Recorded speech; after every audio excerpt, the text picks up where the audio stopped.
But first, I wanted to bring Mike O'Brien in, who's joining us from D.C. He's from the Hill, and it's great to have you, Mike. Good morning. Hey, thanks for having me. Thanks for having me. Well, Washington is where the action is, although I have to tell you, there's been plenty of action right here in the studio. Heated debate about the debt ceiling and new taxes potentially. Historically, is it appropriate for the president to call both sides of the aisle to the White House for these discussions and get dribs and drabs, bits and pieces of what's really going on, or should it be more transparent? Well, I think it's certainly historically consistent for there to be negotiations at the White House behind closed doors. The calculus of what's going on here has to do a lot with the internal politics as much as the external politics. So that's why you hear these messages about nothing's agreed to until everything's agreed to. Everybody's keeping things a little close to their chest. And yeah, that's keeping things less transparent than they might optimally be. But at the same time, if these drips and drabs do get out there, it has the risk of kind of being seized on by both parties' extremes and potentially scuttling the politics of a deal. How much of this is politics? Well, I think everything's in politics, especially, I mean, you can say the 2012 elections have already begun in earnest, really. But again, there's as much internal politics as external politics. We saw indications over the weekend that Speaker John Boehner was ready to cut sort of a grand bargain, is what they're talking about, as much as $3 trillion in cuts combined with $1 trillion in new revenues. He backed away from that Saturday night, very much because he faces a lot of pressure from the right flank of his party in the House, especially his number two, his top lieutenant, Eric Cantor, who seems willing to drive the screws a little bit and turn up the heat on the speaker to stay true to those conservative principles. I know you've been tracking Michelle Bachmann and where she stands in Iowa, and has she made some progress there?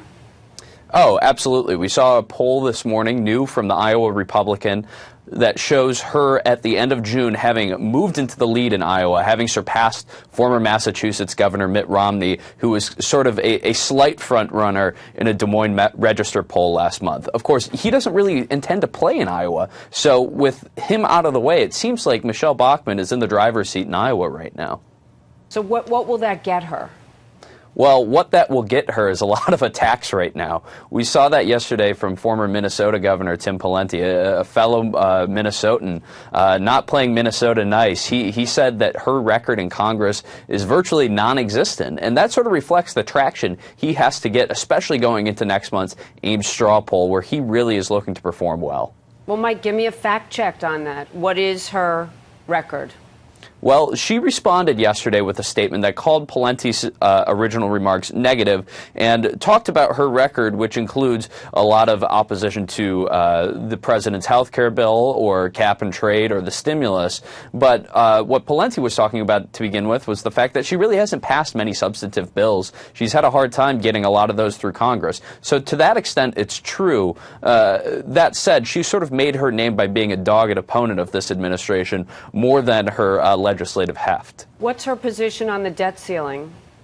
She said in an ad last week that she will not vote to raise it under any circumstances. And in a way, that's smart politics. She's got this kind of Tea Party-driven support, and they don't want to see this debt ceiling raised. And by her staking out this position that under no circumstances will she raise the debt ceiling, it provides sort of an alternative to the rest of the field, especially since those guys always haven't been the most clear about what their position would be on this. Interesting. Let me bring in the panel, Assemblyman Sullivan, on the GOP front runners and now the field as it stands. I'm sorry for the dilemma, but the sort of not devastatingly sorry, but I'm a little bit sorry.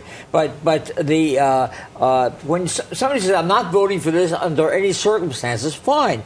Would you like to go have a cup of coffee? And why are we asking her opinion on anything then? If she doesn't want to participate, if she's already made her decision before the facts are all in, if she doesn't even know what the bill is yet, but she knows she's going to vote against it, then what's the point of even talking with her about it? I don't get it at all. I think that's non-politics. If politics is sometimes good, sometimes bad, that kind of politics is always bad because it means I don't want to be a player. I want to be your president, but I don't want to be a player in American politics. Politicians do change their mind from time to time. They do.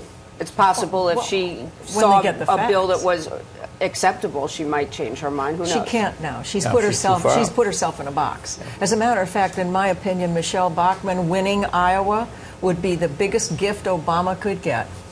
You're not wrong. Well, Mike, what do you think? Well, I think you have to ask her what she thinks, right? She's a leading contender for the Republican presidential nomination. As reporters, we'd be derelict to not put her on the record on that. That said, it is fundamentally politics. She's in a position that's sort of different from a lot of the other contenders in that she's one of the few sitting members of Congress in this presidential field. She's one of the few people who will be on the record and forced to vote on this. That kind of distinguishes her from somebody like a Romney or a Pawlenty or a Huntsman or a Gingrich. That said, again, you have to view this as political, and the fact that she is kind of staking out this hard right position really bespeaks the kind of area within the field and the segment of the electorate she's trying to court.